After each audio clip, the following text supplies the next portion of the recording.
Have you ever seen the movie Home Alone? The premise is, of course, that a couple of distracted parents accidentally went off on a vacation and left their preteen son at home, alone. Pretty far-fetched, don't you think? Could that really happen? Well, actually it did. It happened to Jesus, in fact. This week, as we continue our worship series, Back to Basics, Luke's Portrait of Jesus, we find the story of how Mary and Joseph somehow got mixed up and left Jesus in Jerusalem when he was 12 years old.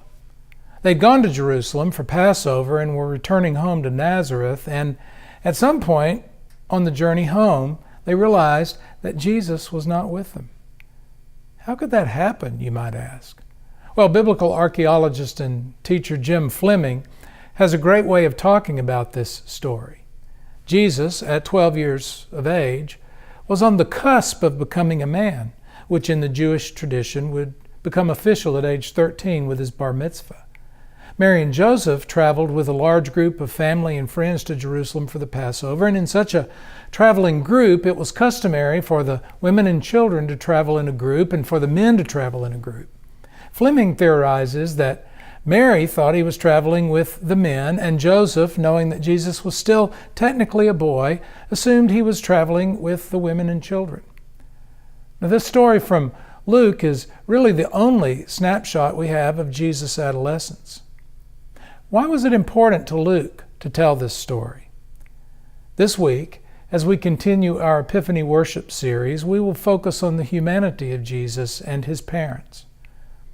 What did Jesus learn from Joseph? What did he learn from Mary?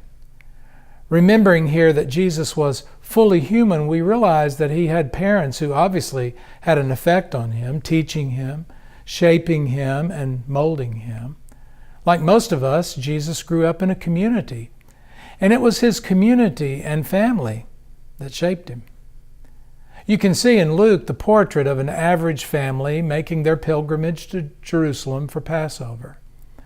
But Luke also wants to point out through this story that Jesus is a special child. The church struggled with this for 4 centuries, finally declaring that Jesus was fully human and fully divine. To capture the basic essence of who Jesus was through this story, the punchline is that by the time Joseph and Mary got back to Jerusalem to retrieve their son 3 days later, they found him in the temple, speaking to the elders and asking important questions. And they were taking him seriously. So all this begs the question, what is our true responsibility as parents and grandparents and as a community of faith? We pledge at every baptism that we will so order our lives after the example of Christ that this child, surrounded by steadfast love, may be established in the faith and confirmed and strengthened in the way that leads to life eternal.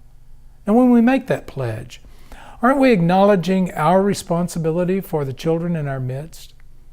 I also think it's significant that this 12-year-old is asking questions and the elders are taking him seriously. What effect do you think that had on Jesus? And what does that say to us? I look forward to exploring these questions and this unique picture of Jesus with you this Sunday in the sanctuary.